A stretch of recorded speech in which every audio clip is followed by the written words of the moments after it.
دوستوں یہ جاپان میں طالب علم وشما کی کہانی ہے جو کہ جاپانی زبان کو سیکھنے کے لیے جاپان کے کالج گئی تھی۔ اس کا تعلق سری لنکا سے تھا، لیکن بدقسمتی سے وشما جاپان کے امیگریشن سینٹر میں دم توڑ گئی۔ جاپان امیگریشن آفیسر نے اس کی طبیعت کو سمجھتے ہوئے اس کو میڈیکل سہولت دینے کی طرف توجہ نہ دی، جس کی وجہ سے اس کی جان ضائع ہو گئی۔ وشما کی فیملی کو اس بات کا پتہ چلا تو اس کی فیملی اس کی آخری رسومات ادا کرنے کے لیے سری لنکا سے جاپان آئی۔ اس موقع پر اس کی بہن بہت رنجیدہ نظر آئی اور اپنی کمیونٹی کو اپنی بہن کے لیے خصوصی دعا کرنے کو کہا۔ مزید انہوں نے کہا کہ جاپان کے اس قانون کو بدلنے کے لیے آواز بلند کروں گی تاکہ کوئی بھی اس طرح کی مشکل موت سے دم نہ توڑے۔ وشما کی موت کا معاملہ جاپان کے سیاسی اداروں میں بھی اٹھایا گیا، جن سیاستدان کی مدد سے جاپان اسائلم کا سخت قانون بنایا گیا۔ وشما کی بہن نے کہا کہ دوسرے ممالک سے لوگ جاپان رہنے کے لیے آتے ہیں، نہ کہ مرنے کے لیے، جس پر ایک جاپانی سیاستدان کا کہنا تھا کہ گزشتہ 15 سالوں سے 17 لوگ زیر حراست اپنی جان کو گنوا چکے ہیں، اور جب ہمیں وشما کی موت کا پتہ چلا تو ہم نے یہ سوچا کہ ایک اور موت ہو گئی۔ یہ میرے لیے تکلیف دہ تھا۔ وشما کی چھوٹی بہن ٹوکیو میں اس ظلم کے خلاف اپنی درخواست دائر کرنے کے لیے جاپان گئی تھی،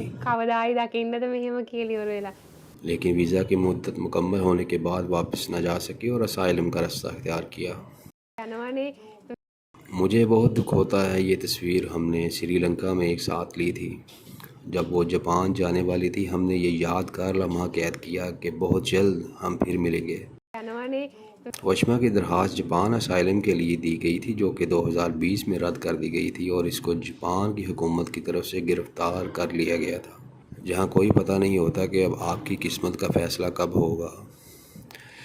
اسی قید کے دوران وشما کو اپنے پیٹ میں تکلیف کی شکایت رہنے لگی، اور جب اس نے قید کے دوران اس بیماری کی وجہ سے اپنا 20 کلو وزن کھو دیا۔ دوران قید وشما افسران کو درخواست کرتی رہی کہ میری طبیعت ٹھیک نہیں ہے۔ بہن کا کہنا ہے کہ مجھے اس بات کا بالکل علم نہیں تھا کہ میری بہن کو قید کر لیا گیا ہے، یہاں وہ بیمار ہے۔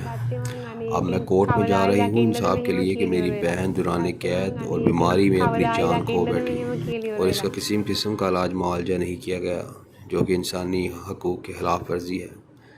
جاپان کی امیگریشن ٹیم نے معاملے کی چھان بین کی تو پتہ چلا کہ جاپان قید خانہ کے مشینری میں کوئی خرابی تھی، اور یہ غلطی جاپان کے قید خانہ کی طرف سے کی گئی، جس کے بعد اس سنگین غلطی میں جو جاپان کے اعلیٰ افسران ذمہ دار تھے ان کو سخت گورنمنٹ کی جانب سے سزا دی گئی۔ اس کے علاوہ جاپان میں ایک اور کیس سامنے آیا جو کہ 2018 کا تھا، جس میں اسی طرح برازیل شہری کو زد و کوب کیا گیا۔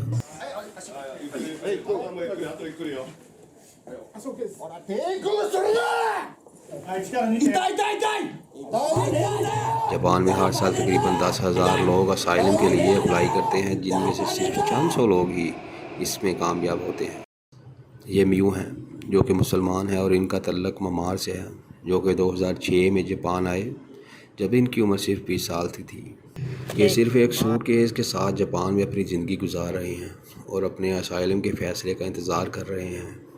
ان کو جاپان میں کام کرنے کی اجازت نہیں ہے جب تک ان کا جاپان میں اسائلم کیس کا فیصلہ نہیں ہو جاتا۔ یہ اپنی روزمرہ زندگی کی ضروریات پوری کرنے کے لیے فلاحی تنظیموں کے محتاج ہیں۔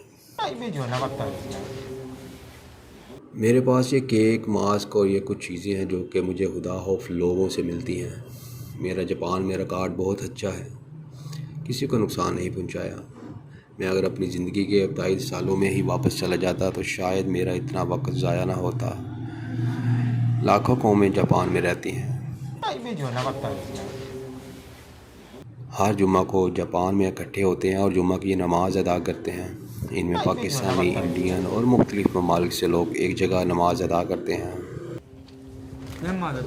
یہ جاپان کی ایک خوشائن بات ہے کہ اپنے مذہب کے مطابق ہر طرح کی سہولت موجود ہے اور آپ کو اپنے دین کے مطابق عبادت کرنے کی مکمل آزادی ہے۔ ممال میرا ملک مسلمانوں کے لیے خطرناک ہے، لیکن جاپان میں اپنی مذہبی کیپ پہن کر کہیں جاؤں کوئی ڈر نہیں۔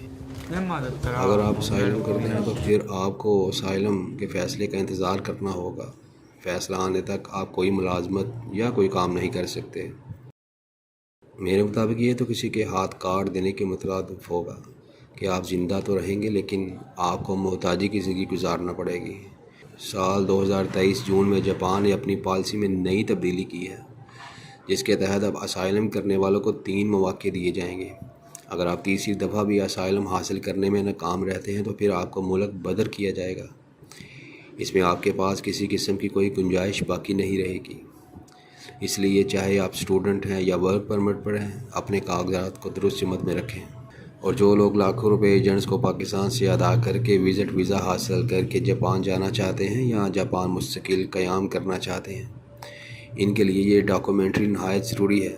یہ اردو ترجمہ کے ساتھ ویزا سٹیمپ کنسلٹنسی سیالکوٹ کی جانب سے تیار کی گئی ہے تاکہ جاپان جانے والوں کے لیے رہنمائی ہو سکے۔